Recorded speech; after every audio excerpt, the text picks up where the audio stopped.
जिन चीजों को हाथ नहीं लगाना चाहिए उन्हें छूकर जहर का शिकार होना क्या अच्छी बात है।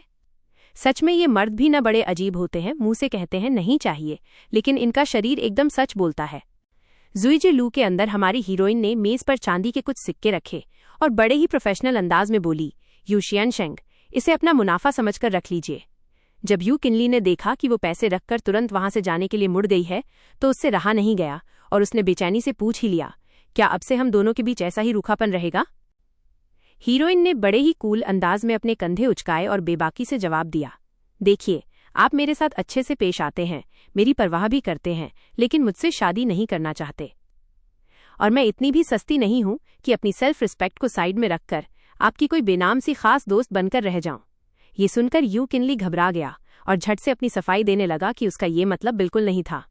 उसकी ये घबराहट देखकर हीरोइन को एक तरकीब सूझी। उसने कहा, चलिए एक काम करते हैं, हम दोनों ही अपनी जगह से एक एक कदम पीछे हटते हैं। मेरे पास यहाँ 3 छोटे लाल फूल हैं। यू शियानशेंग, आप मेरे स्पेशल मेल गेस्ट बनेंगे। अगर मेरे लिए आपका दिल एक बार भी धड़का तो आप मुझे इनमें से एक फूल दे देंगे। यू किनली ने उसकी बात को आगे बढ़ाते हुए कहा, और अगर मेरा दिल तुम्हारे लिए 3 बार धड़का तो उस वक्त जब मैं यू शियानशेंग से मुझे अपनाने को कहूंगी तो यू शियानशेंग को हाँ कहनी होगी। क्या ये मंजूर है? ये सब सुनकर यू किनली बुरी तरह उलझन में पड़ गया और खुद से ही बुदबुदाने लगा, आज तक मेरा दिल किसी के लिए नहीं धड़का। क्या 3 बार दिल धड़कने का मतलब ही प्यार है? हीरोइन ने सीधे उसकी आंखों में देखा और साफ शब्दों में कहा, अगर प्यार नहीं है तो दिल एक बार भी नहीं धड़केगा। इतना कहकर जैसे ही वो जुइजे लू के दरवाजे से बाहर निकली तभी डोंगे बदहवास सा भागता हुआ उसके पास आया और हाँफते हुए बोला, मिस, गजब हो गया, सन शियानशेंग अचानक बहुत बीमार पड़ गए हैं। थोड़ी देर बाद सुन यूयू के बिस्तर के पास बैठी हीरोइन ने उसे ताना मारते हुए कहा, वाह रे, तुम खुद को एक ट्रांसमाइग्रेटर कहते हो ना? बिजनेस में जरा सा क्या घाटा हुआ, तुमने तो टेंशन ले लेकर अपनी ये हालत बना ली। कम से कम 100 लोगों की जरूरत तो पड़ेगी ही। नूजू ने एक हल्की सी स्माइल दी और कहा, मैं तुम्हें पूरे 150 लोग दूंगी। मेरी हवेली में काम करने वालों की कोई कमी नहीं है। सच बताऊं तो हवेली में मुफ्त की रोटियां तोड़ने वालों की एक पूरी फौज बैठी हुई थी। पिछले जन्म में इन्हीं रिश्तेदारों ने खुद को बहुत बड़ा समझकर हमारे सिर पर चढ़कर खूब बुली किया था। हद तो तब हो गई थी जब रोंग जिन टिंग का दिया हुआ वो खास जेड बेल्ट हुक, जिसके बारे में उसने बार बार कहा था कि वो पूरे परिवार की जान बचा सकता है, असली जरूरत के वक्त गायब मिला। ना जाने हवेली का कौन सा चोर उसे उड़ा ले गया था। बॉस, अब टाइम आ गया था इन सबका पूरा हिसाब चुकता करने का। हवेली वापस लौटकर उसने उन सभी दूर दराज के फालतू रिश्तेदारों को एक जगह इकट्ठा किया जिनका हवेली के काम से कोई लेना देना नहीं था। उसने बड़े ही प्रोफेशनल अंदाज में कहा, आप सब तो जानते ही होंगे कि मैं आजकल एक बड़ा बिजनेस कर रही हूं और मुझे कुछ काम करने वालों की जरूरत है, इसलिए मैं चाहती हूं कि आप लोग मेरे लिए कुछ दौड़ भाग का काम कर दें। ये सुनते ही उन मुफ्तखोरों की त्योरियां चढ़ गईं। वो लोग तुरंत कंप्लेंट करने लगे, वाह, जब पैसे छापने का टाइम था तब तो हमारे लिए कोई शेयर नहीं रखा, और अब जब मेहनत मजदूरी की बात आई है तो हमारी याद आ गई। नूजू ने शांत रहते हुए ऑफर दिया कि वो उन्हें डबल सैलरी देगी, पूरे 5 तैल चांदी। लेकिन लालच की कोई लिमिट थोड़ी होती है। वो सब तुरंत भड़क गए और बोलने लगे कि ये तो भिखारियों को भगाने वाली बात हुई। उनका कहना था कि दोपहर के लंच में अगर 1 टेबल खाना भी मंगवाएं तो उसी का बिल 4 तैल चांदी आ जाता है। यह सुनकर नूजू का पारा चढ़ गया। उसने अपनी चाय का कप जोर से टेबल पर पटका और एकदम कड़क आवाज में कहा, अगर तुम लोग ये काम करना चाहते हो तो ठीक है, वरना मेरी तरफ से कोई जबरदस्ती नहीं है। जो नहीं करना चाहता वो कल ही यहाँ से जा सकता है। कमरे में कुछ देर के लिए एक भयानक पिन ड्रॉप साइलेंस छा गया, लेकिन फिर एक बूढ़ी औरत अपनी उम्र का रौब झाड़ते हुए आगे आई। उसने ताना मारते हुए कहा, जुंजू के तो क्या ही कहने, कितने बड़े नखरे हैं। कह दिया कि लोगों को घर से निकाल दो तो निकाल दो। 10-15 साल पहले मैंने तुम्हें अपने हाथों से गोदी में खिलाया है तो तुम्हारी बुआ कहलाने का हक तो मैं रखती ही हूँ, तो अपनी इस बुआ की कुछ सलाह भी सुन ही लो। नूजू ने एक ठंडी सी मुस्कान दी और उसका गुरूर तोड़ते हुए करारा जवाब दिया, तुम जैसी एक गंवार और बदतमीज औरत भी मेरी रिश्तेदार कहलाने के लायक है?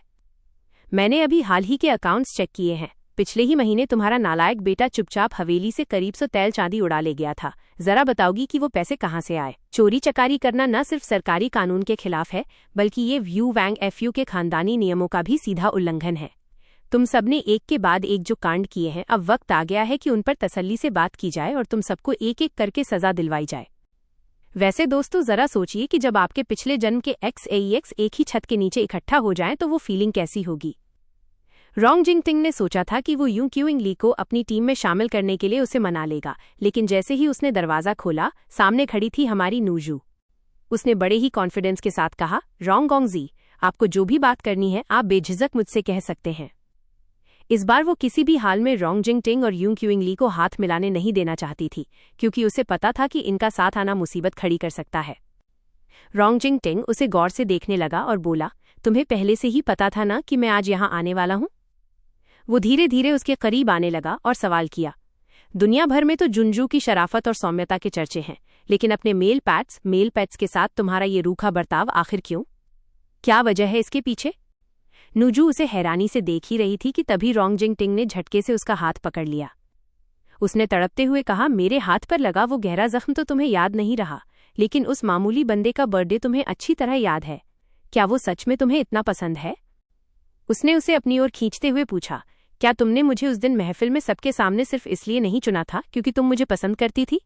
आखिर अब ऐसा क्या बदल गया? अब जब मैं खुद जुंजू के करीब आना चाहता हूं तो तुम इतनी बेरुखी क्यों दिखा रही हो? वो बिल्कुल एक क्लासिक वॉल स्लैम वाली पोजीशन में खड़ा था। नूजू ने सीधे उसकी आंखों में झांका। उसे अच्छी तरह याद था कि पिछली जिंदगी में जब भी ये इंसान कोई गहरी साजिश रचता था तो उसके चेहरे के हाव भाव बिल्कुल ऐसे ही होते थे।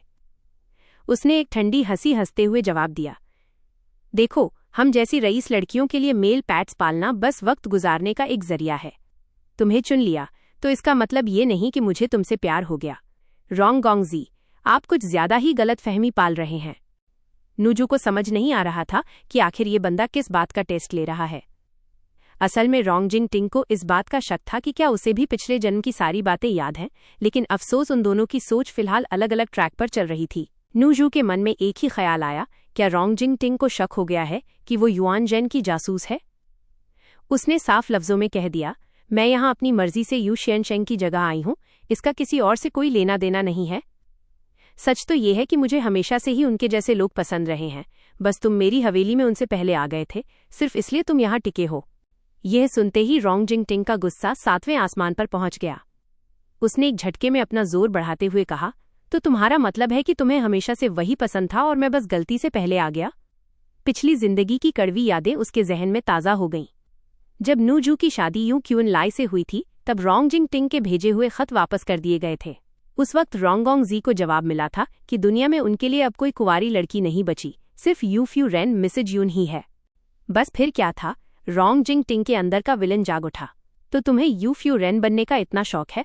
उसने गुस्से में मेज को एक तरफ झटका और सीधे नूजू के करीब पहुंचकर उसे अपनी बाहों के दबाव में ले लिया। दुनिया में हर चीज का एक फिक्स नंबर होता है, जो पहले आता है हक उसी का होता है। वैसे भी तुम्हारे और यूं क्यूएनएलआई के बीच अभी तक तो कुछ हुआ भी नहीं है। रोंग जिंगटिंग की आंखों में एक अजीब सी चमक थी। उसने फुसफुसाते हुए कहा, मुझे उससे जो बात करनी है वो दो मर्दों के बीच की निजी बात है। नूजू ने तंज कसते हुए पूछा, क्या तुम किसी ब्रोमेंस या अजीब रिश्तों की बात कर रहे हो? लेकिन रोंग जिंगटिंग ने उसके कान के पास झुककर बहुत ही बेशर्मी से कहा, मैं उसे अपनी सुहागरात की वो सारी डिटेल्स बताऊंगा जो तुम्हारे साथ बीती थीं। क्या जुंजू में वो सब सुनने की हिम्मत है? ये सुनते ही नूजू सन्न रह गई और उसने गुस्से में तमतमाकर रोंग जिंगटिंग के गाल पर एक जोरदार तमाचा जड़ दिया। बदतमीज, तुम्हारी हिम्मत कैसे हुई ऐसी बात करने की? तुम उसके साथ खड़े होने के लायक भी नहीं हो। इस पूरी दुनिया में अगर मुझे किसी से सबसे ज्यादा नफरत है तो वो तुम हो। खैर, पहले एक्स हस्बैंड को थप्पड़ मारने के बाद नूजू अभी सड़क से गुजर ही रही थी कि उसका सामना दूसरे फॉर्मर हस्बैंड से हो गया। उसका एंट्री स्टाइल भी काफी अलग था। सड़क पर कैदियों का एक जुलूस निकल रहा था और उन्हीं कैदियों के बीच बेड़ियों में जकड़ा हुआ था शिगेशु। जैसे ही मेछे बग्घी से नूजू की नजरें उससे मिली, उसने एक पल की भी देरी नहीं की और झटके से खिड़की का पर्दा गिरा दिया। पुरानी यादों का वो दर्द आज भी इतना ताज़ा था जैसे कल की ही बात हो। गार्डन में रोंग जिंगटिंग की नज़र चुन क्वाओ पर पड़ी, जो जमीन पर चींटियां ढूंढने में मग्न थी। उसने हैरान होकर पूछा, तुम यहाँ क्या कर रही हो और जुंजू कहाँ है? चुन क्याओ ने उदास मन से बताया कि जब से मालकिन गाड़ी से उतरी हैं, उनका मूड बहुत खराब है। उन्होंने बिना डिनर किए ही सोने का फैसला कर लिया। ये सुनते ही वो घबराकर कमरे की तरफ भागी। जब चुन क्याओ ने उसे रोकने की कोशिश की तो उसने वादा किया कि वो कुछ नहीं करेगी, बस खिड़की के पास चुपचाप बैठी रहेगी। अंदर का नज़ारा देख उसका दिल बैठ गया। नूजू नींद में बेचैन होकर करवटें बदल रही थी और उसके चेहरे पर घबराहट साफ दिख रही थी। उसके होठों से बस एक ही शब्द निकल रहा था, नहीं। रोंग जिन टिंग का चेहरा गंभीर हो गया। उसने सोचा कि आखिर ऐसा क्या देख लिया तुमने जो इतनी बेचैन हो। तभी अचानक नूजू बेड से नीचे गिरने वाली थी, लेकिन रोंग जिन टिंग ने बिजली की फुर्ती से उसे अपनी बाहों में थाम लिया। बेहोशी की हालत में ही नूजू ने उसे कसकर पकड़ लिया। उस पल रोंग जिन टिंग का दिल जोरों से धड़कने लगा। उसे एहसास हुआ कि यही तो वो लव एट फर्स्ट साइट वाली फीलिंग है। पर फिर उसकी नज़र नूजू की उन सिकोड़ी हुई भौहों पर पड़ी। उसे दुख हुआ कि क्या मेरी वजह से ही तुम्हें ये बुरे सपने आ रहे हैं। उसने बड़े प्यार से उसके सिर पर हाथ फेरा और धीरे से कहा, आई एम सॉरी। अगली सुबह जब रोंग जिन टिंग की आंख खुली तो उसने खुद को न्यूजू के साथ पाया। भावनाओं के सैलाब में बहकर वो उसे किस करने के लिए आगे बढ़ी, लेकिन तभी उसे अचानक याद आया, अरे यार, अभी तो ब्रश भी नहीं किया। वो तुरंत रुक गई, क्योंकि वो अपना फर्स्ट इंप्रेशन खराब नहीं करना चाहती थी। हार मानकर उसने बस उसके माथे को चूमा और धीरे से गुड मॉर्निंग कहा। जैसे ही वो कमरे से बाहर निकली, नूजू ने अपनी आंखें खोल दीं। उसने तुरंत आवाज लगाई, चुनक्याओ, अंदर आओ। वो मन ही मन सोचने लगी कि ये इंसान कितनी बड़ी ड्रामेबाज है। स्टेज के नीचे भी इसकी एक्टिंग खत्म नहीं होती। पर तभी उसके दिमाग में बिजली की तरह एक ख्याल कौंधा, कहीं ऐसा तो नहीं कि। और फिर कहानी ने एक नया मोड़ लिया। फिर उसने खुद ही सिर हिलाते हुए कहा कि ये नामुमकिन है। चुनक्याओ ने बड़ी उत्सुकता से पूछा, क्या नामुमकिन है? नूजू ने अपनी आंखें घुमाई और मन ही मन सोचा, कहीं ऐसा तो नहीं कि ये सच में मेरे प्यार में पड़ गई है। अरे भाई, थोड़ा कॉन्फिडेंस रखो, वो सच में तुम्हारे पीछे पागल है। खैर, इस वक्त बुजुजू के दरवाजे पर जो शख्स बार बार चक्कर काट रहा था वो कोई और नहीं बल्कि हमारी नूजू ही थी। असल में जैंग गोंगजू ने एक दावत रखी थी और खास तौर पर यह फरमान सुनाया था कि साथ में रोंग जिन टिंग को भी लाना जरूरी है। नूजू का चेहरा उतर गया और वो चिढ़ते हुए बोली, क्या मेरा जाना जरूरी है? और आखिर इस लड़की को साथ ले जाना क्यों मस्ट है? तभी पीछे से रोंग जिन टिंग की आवाज आई, जुनजू, क्या आप मुझे ढूंढ रही हैं? अपनी घबराहट छुपाते हुए उसने मुड़कर कहा, 3 दिन बाद मैं तुम्हें जैंग गोंगजू की हवेली ले जा रही हूँ। ये सुनते ही रोंग जिन टिंग एकदम पैनिक मोड में आ गई और बड़ी मासूमियत से पूछा, वहां क्यों जाना है? क्या आप मुझे वापस करने वाली हैं? उसने साफ कह दिया कि जैंग गोंगजू ने उसे एक बार तुम्हें सौंप दिया है, तो अब वो मरते दम तक तुम्हारी ही रहेगी। उसे वापस भेजने का तो सवाल ही पैदा नहीं होता। मतलब सीधा था, बिका हुआ माल वापस नहीं होगा। रोंग जिन टिंग को इस तरह ड्रामा करते देख नूजू का सिर चकरा गया और उसे लगा कि भाई, इस बार तो तगड़ा घाटा हो गया।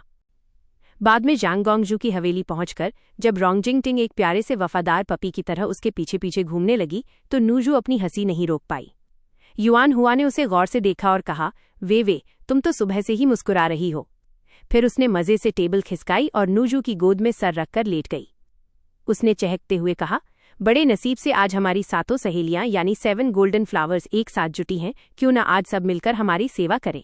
नूजू ने प्यार से युआन हुआ की नाक खींची और मजाक में पूछा, तुम ये सब उन लड़कियों को देखने के लिए कह रही हो या मुझे इम्प्रेस करने के लिए?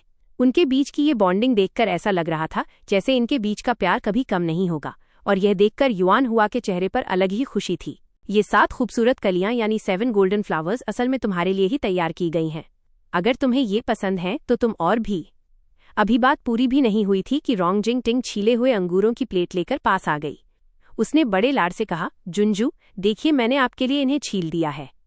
उसे एक मेल सर्वेंट यानी नान चोंग के कपड़ों में देखकर नूजू की हंसी फिर से छूट गई। वो शर्माते हुए चाय का कप आगे बढ़ाकर बोली, जुनजू, लीजिए चाय पीजिए।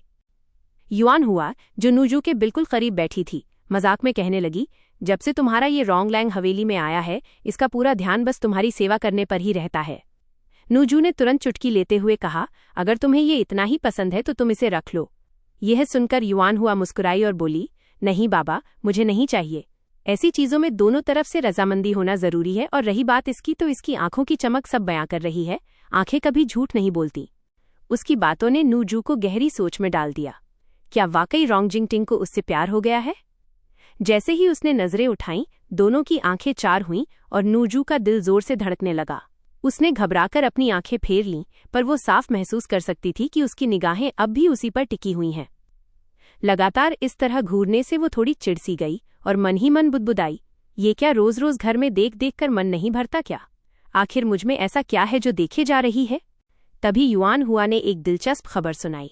उसने बताया कि पड़ोसी देश युद्ध हार गया है और उन्होंने तोहफे में आइस स्प्रिंग स्टोन्स यानी बर्फीले पत्थर भेजे हैं। इन पत्थरों को पानी में डालते ही पूरे तालाब का पानी एकदम ठंडा और ताज़ा हो जाता है। तुम यहाँ पहली बार आई हो तो अपने लिए किसी एक को चुन लो जो तुम्हारी खिदमत करे। नूजू ने उन 7 कलियों की तरफ इशारा करने के लिए जैसे ही उंगली उठाई, रोंग जिंगटिंग तुरंत खड़ी हो गई और उसकी तरफ बढ़ने लगी। लेकिन मजे की बात देखिए, नूजू ने उसे इग्नोर करते हुए एक ऐसी फ्लावर को चुना जिसका चेहरा तक नहीं दिख रहा था। रोंग जिंगटिंग बेचारी खड़ी की खड़ी रह गई, उसका सारा जोश एक पल में ठंडा पड़ गया। अब हमारी नूजू सुकून से एक शानदार बात लेने की तैयारी में थी। वो बस पानी में उतरने ही वाली थी कि तभी अचानक दरवाज़ा खुला और चाय यहाँ रखो और बाहर जाओ। नूजू ने बिना पीछे मुड़े आदेश दिया, लेकिन आने वाले ने न तो चाय का बर्तन नीचे रखा और न ही वो बाहर गया। उल्टा उसने बड़े ही अधिकार से आगे बढ़कर नूजू के बालों को ऊपर की तरफ समेटना शुरू कर दिया। नूजू का पारा चढ़ गया और उसने गुस्से में कहा, बदतमीजी की भी हद होती है। लेकिन जैसे ही उसने पलटकर देखा तो दंग रह गई। सामने कोई और नहीं बल्कि रोंग जिंगटिंग खड़ा था। उसने बड़ी सादगी से जवाब दिया, वो जो दूसरा लड़का आने वाला था उसकी तबीयत थोड़ी खराब हो गई है, इसलिए उसकी जगह मैं आ गया हूँ। अब रोंग जिंगटिंग पानी में उतरकर बड़े प्यार से नूजू के कंधे दबाने लगा।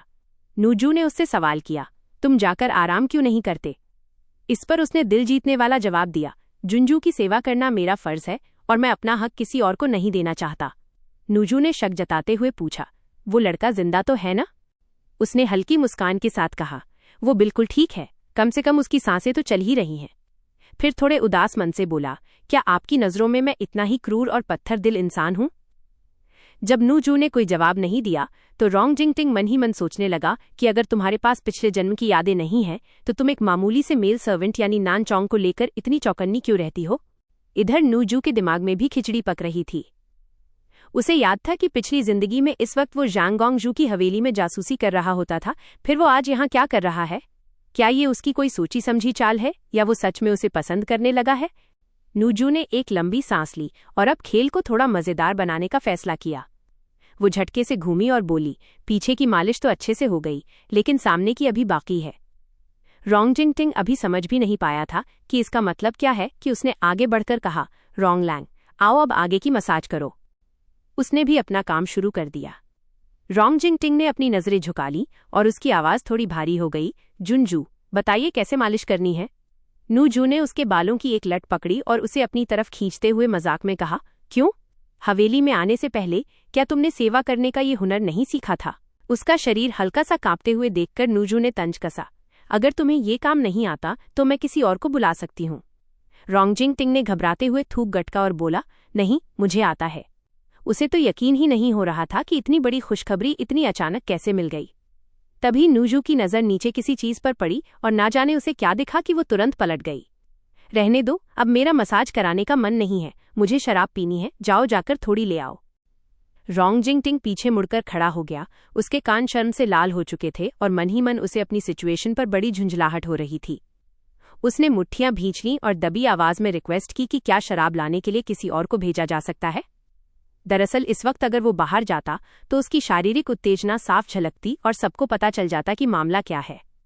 जो समझदार हैं वो समझ गए होंगे, पर नूजू ने शरारत से देखते हुए जिद पकड़ ली, नहीं, मुझे तो तुम ही चाहिए, तुम ही जाओ। रोंग जिंगटिंग ने सिर झुकाकर हार मान ली, ठीक है, जाता हूँ, बस मुझे संभलने के लिए एक पल का टाइम दीजिए।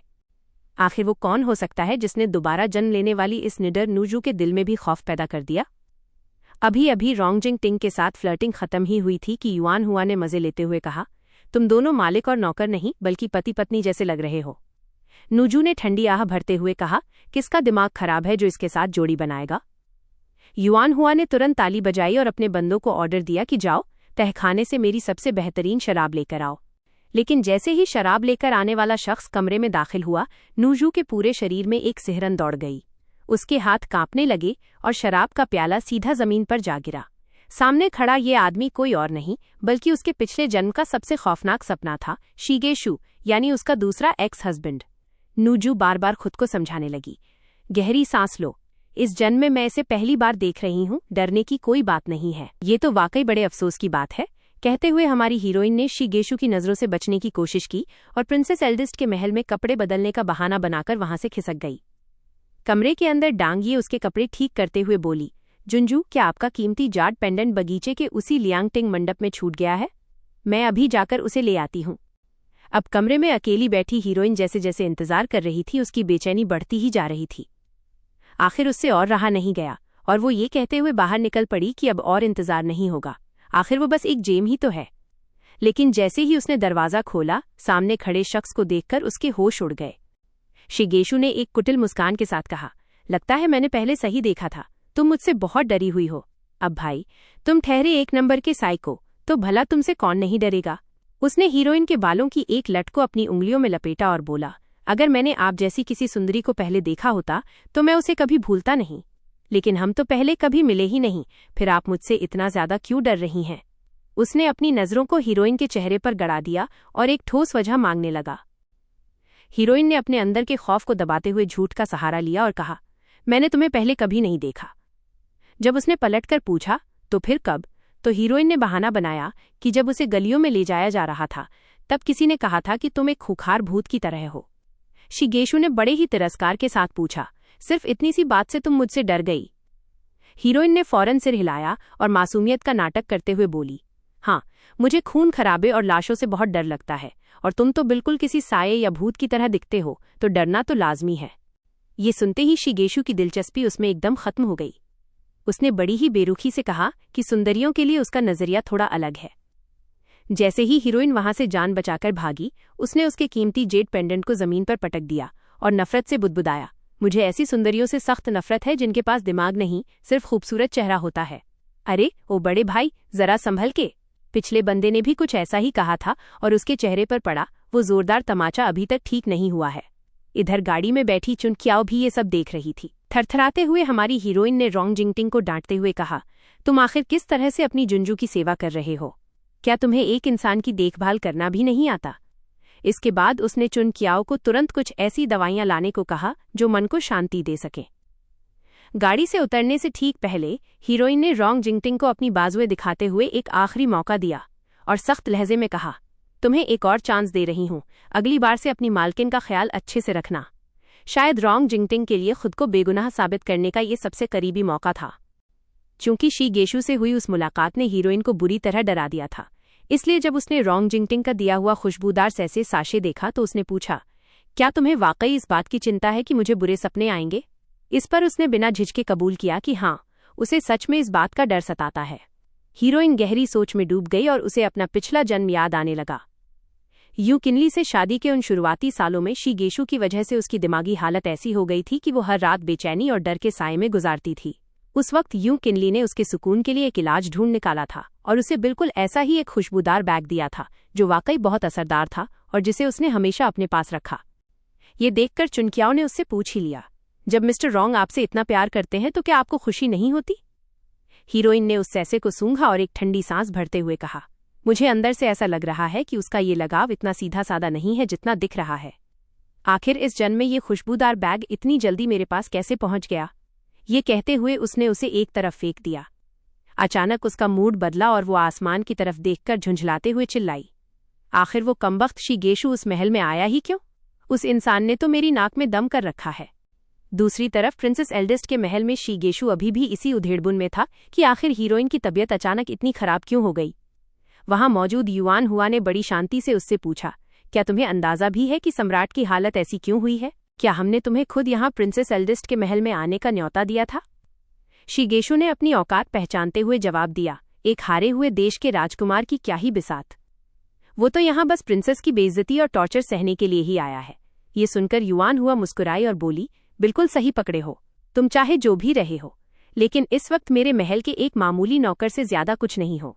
शिगेशु ने उम्मीद नहीं की थी कि उसे इतनी बुरी तरह बेइज्जत किया जाएगा। वो एकदम सन्न रह गया। तभी युआन हुआ के तेवर बदल गए और उसने कड़क आवाज में हुक्म दिया, इसे बांध दो। अपने हाथ में एक लोहे का कांटा घुमाते हुए उसने शिगेशु से पूछा, सच सच बताओ, तुमने वे से क्या कहा? उसने घबराते हुए बहाना बनाया कि बस कुछ मामूली बातें हुई थीं। इस पर युआन हुआ ने लोहे का कांटा सीधे उसके गले पर टिका दिया और चेतावनी दी, एक नौकर होने के नाते बेहतर होगा कि तुम मेरी पसंद नापसंद याद रखो। उसने आगे कहा, वे जिस इंसान से नफरत करती है मुझे भी उससे नफरत है, और जिससे वो डरती है वो मुझे भी पसंद नहीं, लेकिन अफसोस मुझे मरे हुए लोगों से जरा भी डर नहीं लगता। उसने धमकी भरे अंदाज में कहा कि अगर तुम हीरोइन से शादी करने का सोच रहे हो तो मैं विदाई में तुम्हें साइकिल तक दे दूंगी, बस तुम अपनी हद में रहो। शिगेशु ने दर्द में मुस्कुराते हुए कहा, प्रिंसेस एल्डेस्ट उस मासूम जुंजू के सामने तो बहुत भोली बनती है, लेकिन उनका ये असली चेहरा वाकई चौंकाने वाला है। इस पर युआन हुआ ने उसकी आंखों में आंखें डालकर कहा, हम दोनों ही शाही खानदान से हैं, तो एक दूसरे की असलियत हम अच्छी तरह जानते हैं। उसने लोहे का कांटा उसकी गर्दन में थोड़ा और चुभो दिया। शिगेशु ने दांत पीसते हुए वादा किया, भरोसा रखिए प्रिंसेस, ऐसा दोबारा नहीं होगा। युआन हुआ ने अपना हाथ हटाया और शांत लहजे में कहा, बहुत अच्छे, लेकिन अपने देश वापस जाने से पहले संभलकर रहना, कहीं मेरे हाथों तुम्हारा खेल खत्म न हो जाए। आखिर ऐसी क्या बात है जो पुनर्जन्म के बाद भी हमारी हीरोइन को उन खौफनाक सपनों की दुनिया में खींच ले जाती है? पिछले जन्म में शिगेशु से शादी करने के बाद जब वो उसके साथ मिलिट्री कैंप में गई थी तो वहां उसके साथ कुछ ऐसा हुआ था। मिलिट्री कैंप पर अचानक रात में हमला हो गया। टेंट के बाहर छिपी हमारी हीरोइन और चुन क्याओ पूरी तरह घबरा चुकी थीं और बेबसी में बस रोते हुए एक दूसरे से पूछ रही थीं कि अब क्या करें। तभी शिगेशु घोड़े पर सवार होकर वहां पहुंचा और उसने सख्ती से कहा कि अगर जिंदा रहना है तो तुरंत मेरे पीछे आओ, हमें यहां से निकलना होगा। हीरोइन ने रोते हुए कहा कि उसे घुड़सवारी नहीं आती, तो उस नीच इंसान ने बड़ी बेरुखी से जवाब दिया, तो फिर यहीं मर जाओ, और पीछे मुड़कर देखे बिना ही आगे बढ़ गया।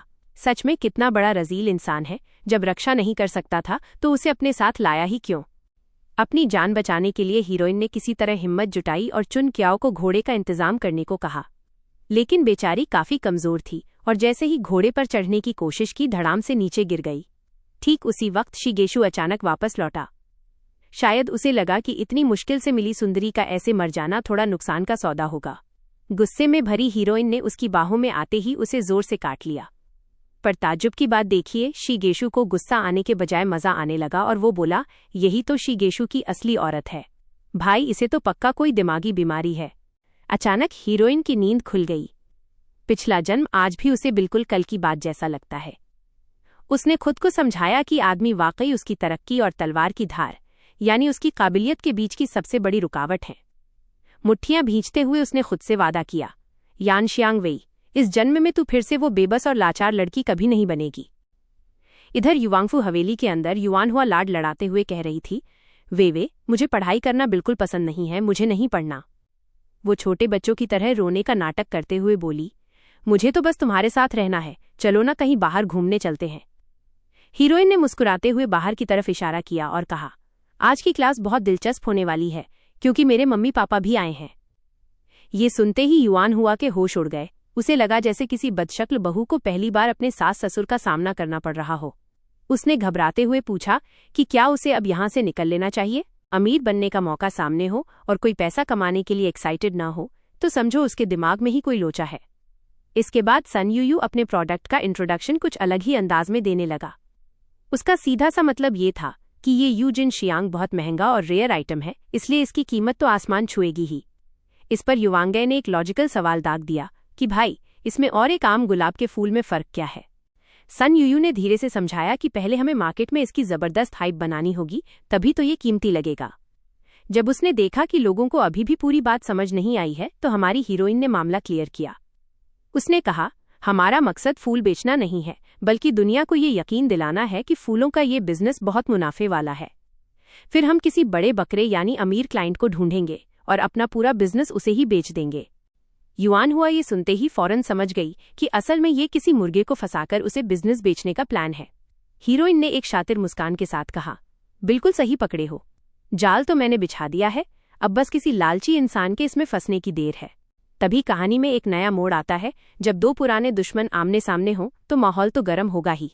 रोंग जिंगटिंग और हीरोइन को साथ में शॉपिंग करते देख चाय की दुकान की बालकनी पर बैठे शिगेशु ने एक अखरोट नीचे फेंक दिया। भाई, ये तो सरासर बदतमीजी है।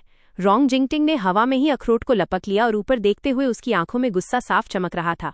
अगर अखरोट की जगह कच्चा अंडा होता तो सीन और भी मजेदार हो जाता। ये इन दोनों पूर्व पतियों की पहली आमने सामने की टक्कर थी। पहली मुलाकात में ही पंगे लेने का इरादा है क्या? हीरोइन ने पीछे मुड़कर रोंग जिंगटिंग से पूछा, क्या हुआ? उसने तुरंत अपने चेहरे पर एक प्यारी सी स्माइल लाते हुए बात को संभाला और बोला, कुछ नहीं जिंजू, आप और क्या देखना चाहती हैं? हीरोइन ने बेपरवाही से कहा, मुझे तो समझ ही नहीं आता कि तुम मेरे पीछे पीछे क्यों चले आते हो। खैर छोड़ो, चुन क्याओ, चलो अगली दुकान पर चलते हैं। सुनिए, वुयू वैंग एफयू में आजकल लक्ष्मी जी की बड़ी कृपा है और खूब धन दौलत बरस रही है। यह खबर जैसे ही बड़े भाई शियन वैंग के कानों तक पहुंची, वो फौरन अपना हिस्सा मांगने पहुंच गए। यू वैंग को देखते ही वो ताना मारते हुए बोले, जब भी कोई अच्छी खबर आती है मैं हमेशा तुम्हारे बारे में सोचता हूँ, लेकिन नौवे भाई तुम तो सारा माल अकेले ही डकार जाने की फिराक में हो। माहौल को गर्माता देख यू वैंग ने तुरंत बात संभाली और बड़ी नरमी से कहा, बड़े भैया आप बेकार में गुस्सा कर रहे हैं। ये तो बस हमारी छोटी सी बच्ची का खेलकूद और छोटा मोटा काम है, इसमें भला इतना बड़ा क्या है। शान वांग ने एक तिरछी और तंज भरी नज़र यू वैंग पर डाली और बोले, छोटा मोटा काम? आज तुम्हारी बेटी डुआन मिंग ने तो आधी जू शुई जी ही अपनी जेब में डाल ली है। बाहर गलियों में तो इसी बात के चर्चे हो रहे हैं। यू वैंग ये सुनकर दंग रह गई, मानो उनके होश ही उड़ गए हों। फिर एक बेहद बेशर्म मुस्कुराहट के साथ शियान वैंग बोले, वैसे भी जवान लड़की की जितनी जल्दी शादी हो जाए उतना अच्छा है। और ये जो फूलों का बिजनेस है, इसे संभालने की टेंशन तुम लोग मत लो। ये सारा काम तुम्हारा ये बड़ा भाई बड़े प्यार से संभाल लेगा। यू वैंग अभी इस बेशर्मी का करारा जवाब सोच ही रही थी कि तभी हमारी बिंदास और चुलबुली डुएन मिंग उछलती कूदती अंदर आ गई। वो खुशी से झूमते हुए बोली, पिताजी, माँ, देखो मैं वापस आ गई। वो अपने साथ लाए सामान को बड़े गर्व से सबको दिखा रही थी, मानो कोई जंग जीत कर आई हो। अपनी इतनी बड़ी अनदेखी होते देख शियान वांग का पारा 7वें आसमान पर चढ़ गया। उन्होंने जोर से मेज पर हाथ मारा और दहाड़ते हुए बोले, डुआन मिंग, क्या तुम्हें बड़ों का लिहाज नहीं है? सामने खड़े बड़ों को एक सलाम तक नहीं किया। डुआन मिंग ने बड़े स्टाइल में मुड़कर देखा और बड़ी मासूमियत से पूछा, आप कौन? माफ करना, पर मैंने आपको पहचाना नहीं। वायु वैंग ने घबराकर तुरंत बताया कि ये उनके बड़े भाई और उसके ताऊजी शियान वांग हैं। डुआन मिंग ने बनावटी अंदाज में झुककर प्रणाम किया और कहा, नमस्ते बड़े ताऊजी, गुस्ताखी माफ करना।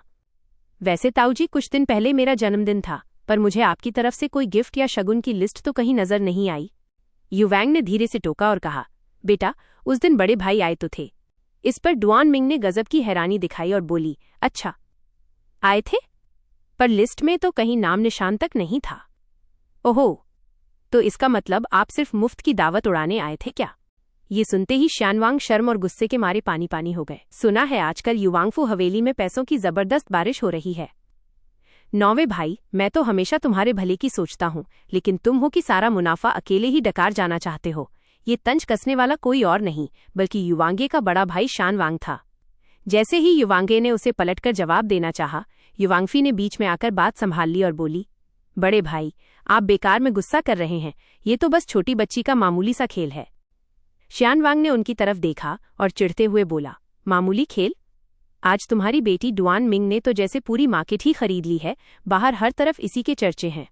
ये सुनकर युवांगफे तो दंग रह गई। उन्होंने मन ही मन सोचा, भाई साहब, ये तो गजब हो गया। तभी उस बेशर्म शियान वांग ने एक शातिर मुस्कान के साथ कहा, भाभी ने सही याद दिलाया, लड़की की शादी जल्दी कर देनी चाहिए। और ये फूलों का बिजनेस संभालने की तकलीफ आप लोग क्यों उठा रहे हैं? इसे तो आपका बड़ा भाई यानी मैं ही देख लूंगा। युवांगफे अभी सोच ही रही थी कि इस लालची इंसान को क्या करारा जवाब दें। तभी हमारी हीरोइन फुदकती हुई कमरे में आई और चहकते हुए बोली, मम्मी पापा, मैं वापस आ गई। वो अपनी नई चीजें दिखाकर टशन मार ही रही थी कि खुद को इग्नोर होता देख शियान वांग ने जोर से मेज थपथपाई और चिल्लाया, डुआन मिंग, क्या तुम्हें अपने बड़ों को सलाम करने की तमीज नहीं है? हीरोइन ने बड़े ही स्वैग के साथ पलटकर देखा और मासूमियत से पूछा, अरे आप कौन? मैं तो आपको जानती तक नहीं। युवांगे ने झेपते हुए बताया कि ये उनके बड़े भाई शियान वांग हैं। तब हीरोइन ने नाटक करते हुए दुआ सलाम की और बोली, माफ कीजिएगा बड़े ताऊजी, गलती हो गई। वैसे कुछ दिन पहले मेरा जन्मदिन था, पर आपकी तरफ से कोई गिफ्ट या नाम तो लिस्ट में दिखा नहीं। युवांगे ने फौरन बात काटते हुए कहा कि उस दिन बड़े भाई आए तो थे। हीरोइन ने बड़े आश्चर्य का ढोंग करते हुए कहा, अच्छा, आए थे, लेकिन गिफ्ट वाली लिस्ट में तो इनका नामो निशान तक नहीं था। लगता है ताऊजी सिर्फ दावत उड़ाने और रौनक बढ़ाने ही आए थे। ये सुनते ही शियान वांग शर्म और गुस्से के मारे लाल पीला हो गया। उसकी तो जैसे बोलती ही बंद हो गई। रोंग जिंग टिंग ने झटके से उसका हाथ पकड़ा और उसे अपने नीचे दबा लिया। उसकी आंखों में एक अजीब सी शरारत थी जब उसने पूछा कि आखिर उसे इन सब बड़ों वाली बातों के बारे में किसने सिखाया। उसे बड़ी हैरानी थी कि वो ये कैसे जानती है कि इस चीज को यूशी जेड ऑर्नामेंट कहते हैं। अब कहानी पिछले जन्म की यादों में चली जाती है। जब उसकी शादी यूं QNLI से हुई थी, तब नए जोड़ों को मिलने वाले तोहफों को सहेजते वक्त उसकी नज़र अचानक इस चीज पर पड़ी थी। बेचारी हमारी हीरोइन तब इतनी मासूम थी कि उसे लगा ये कोई बालों में लगाने वाला कीमती कांटा है। वो इसे अपने सिर पर सजाने ही वाली थी कि उसे एहसास हुआ, अरे ये जूड़ा पिन इतनी मोटी क्यों है। उधर यूं QNLI जैसा शांत और गंभीर इंसान भी उस वक्त पहली बार बुरी तरह घबरा गया था।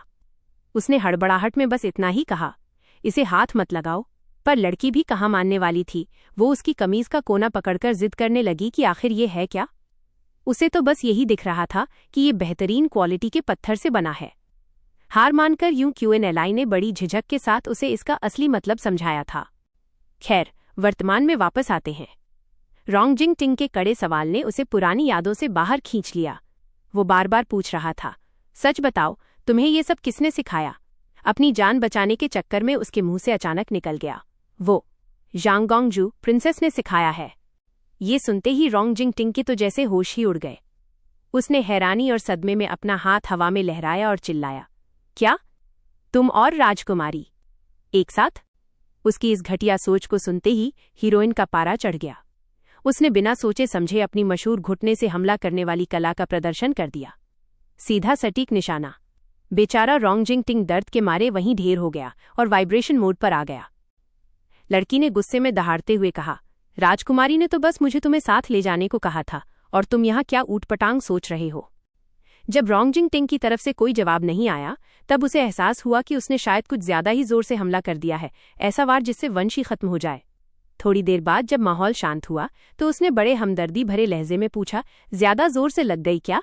लाओ जरा मैं देखूं। रोंगजिंग टिंग ने शर्म और चिड़चिड़ाहट में मुंह फेर लिया और बोला, बिल्कुल नहीं। तभी लड़की का ध्यान कहीं और गया और उसने पलटकर पूछा, अरे वो क्या है। तो फिर मुझे लगता है कि मुझे तुम्हारे लिए किसी डॉक्टर को बुला लाना चाहिए, उसने थोड़ी चिंता जताते हुए कहा। लेकिन रोंगजिंग टिंग ने तुरंत उसका हाथ कसकर पकड़ लिया। अगर बाहर वालों को इस बात की भनक भी लग गई तो वो पक्का यही सोचेंगे कि मैं किसी काम का नहीं हूं, बस एक बेकार मेल फेवरेट हूं, उसने घबराते हुए कहा। वो धीरे से फीमेल लीड के कंधे पर सिर टिकाते हुए बड़ी मासूमियत से बोला, प्रिंसेस प्लीज मुझे खुद से दूर मत करना। मैं जिंदगी भर आपके साथ रहने को तैयार हूं। आपके लिए चाय पानी लाने से लेकर हर वो छोटे से छोटा काम करूंगा जो आप कहेंगी, बस मुझे अपने पास ही रखना। उसने बड़े प्यार से रोंगजिंग टिंग के बालों में हाथ फेरते हुए कहा, रोंगलैंग, इंसानों का दिल बहुत जल्दी बदल जाता है। आज तुम ये कह रहे हो, कल को तुम्हारी ख्वाहिशें और बढ़ जाएंगी, और तब दुआननिंग तुम्हारे रास्ते का सिर्फ एक मामूली सा पत्थर बनकर रह जाएगी जिसे तुम बड़ी आसानी से ठोकर मार दोगे।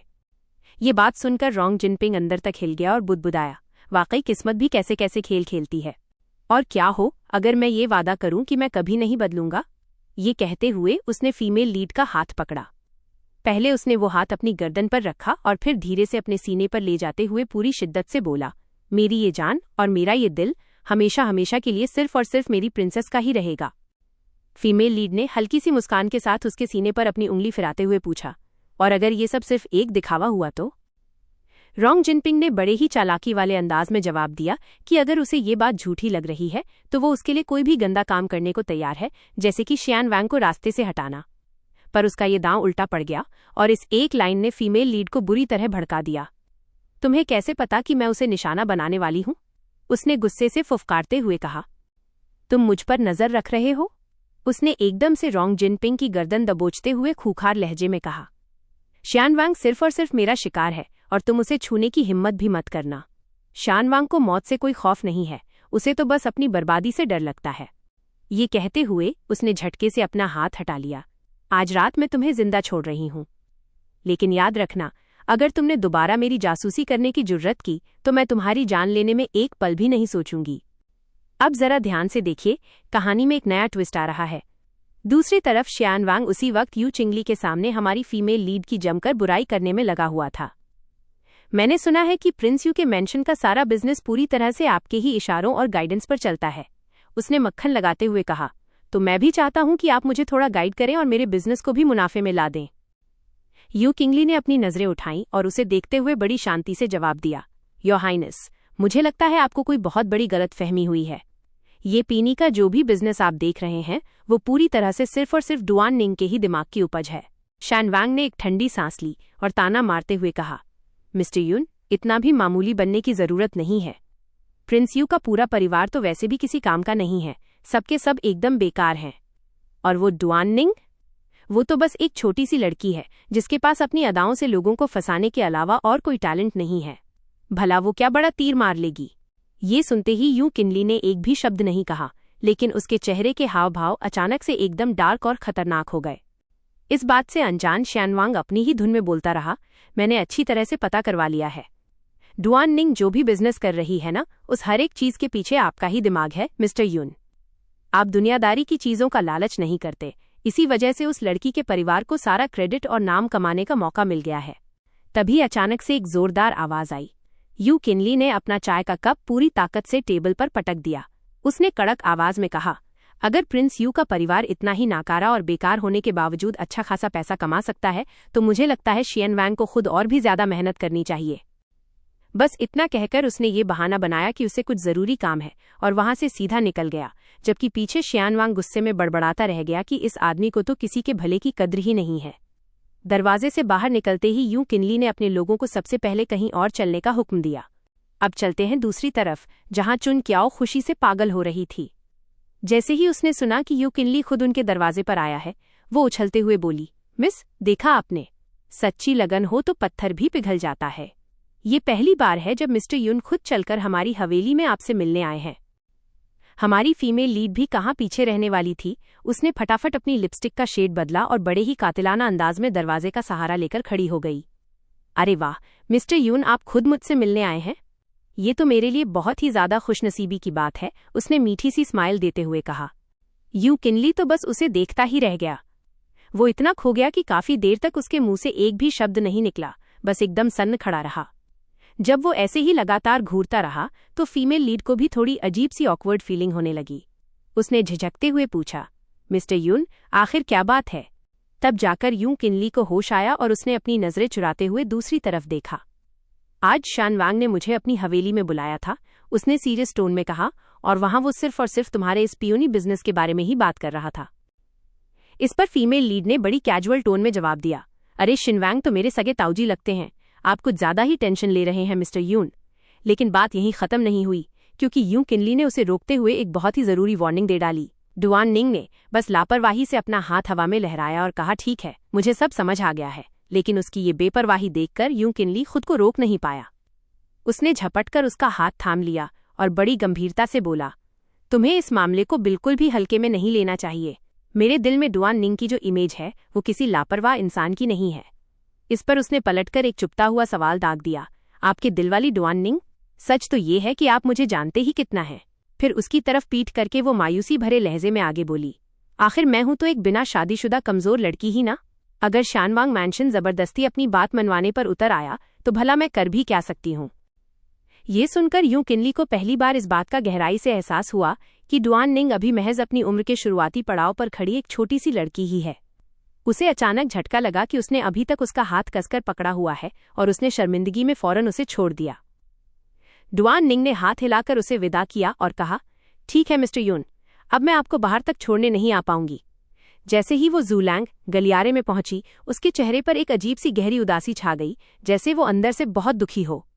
पर उसकी चालाक दासी चुन क्याओ ने उसे देखते ही तुरंत उसकी पोल खोल दी और चुटकी लेते हुए बोली, मिस, ये जो आप दुखी आत्मा होने की एक्टिंग कर रही हैं, ये मिस्टर यून को दिखाने के लिए है या फिर रोंग गोंगजी के लिए?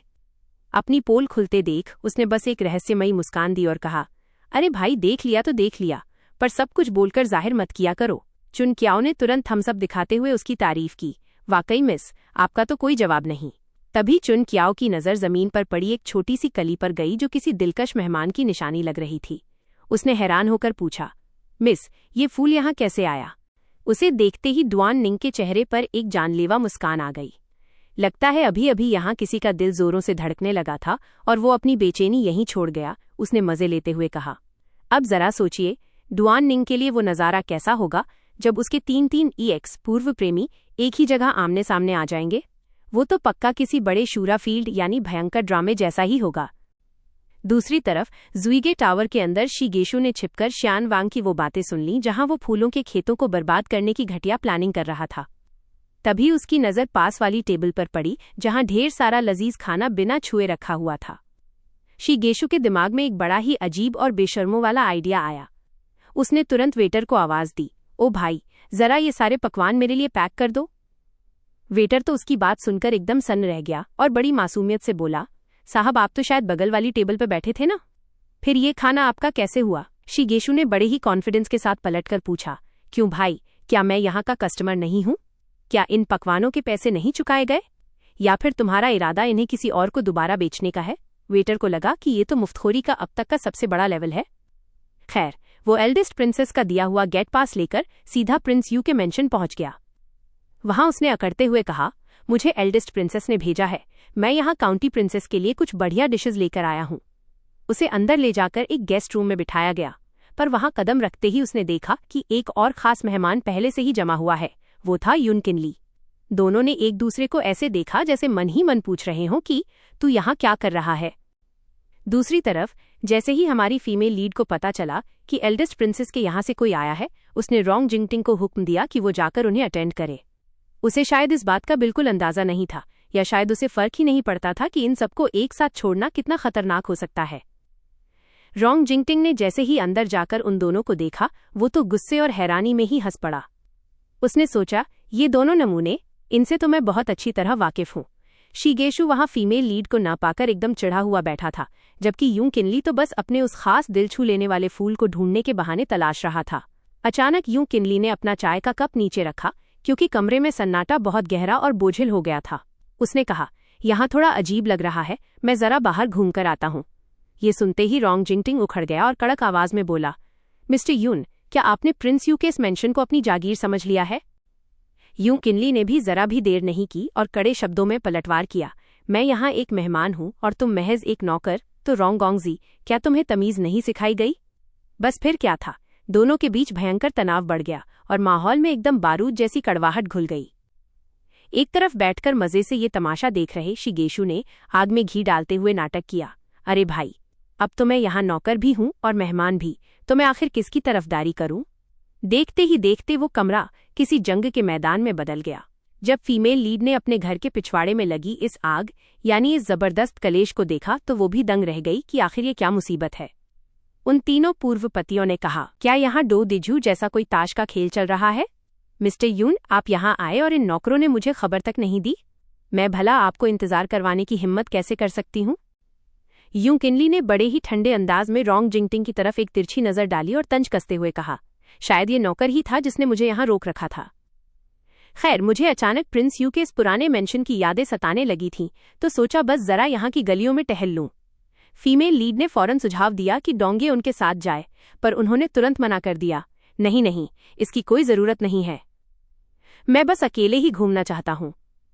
उसे अच्छी तरह पता था कि उनका असली मकसद उस दिलकश फूल को ढूंढना है, फिर भी उसने जानबूझकर मजे लेते हुए पूछा, क्या वाकई आपको किसी की गाइडेंस की जरूरत नहीं है? बेचारे यूं किनली तो उस नन्ही कली के चक्कर में अपनी पूरी इमेज और पर्सनालिटी तक भूल गए थे। उन्होंने जोर देकर कहा, सच में बिल्कुल जरूरत नहीं है। ये सब देख सुनकर रोंग जिंगटिंग का चेहरा एकदम उतर गया और वो बुरी तरह चिढ़कर बोला, ठीक है, जब काउंटी प्रिंसेस को मेरी कोई जरूरत ही नहीं है तो मैं ही यहाँ से चला जाता हूँ। फीमेल लीड ने जैसे ही ये सुना, उसे तुरंत टोकते हुए आवाज दी, अरे रुको। दरअसल उसकी नजर पास ही खड़े शिगेशु पर थी।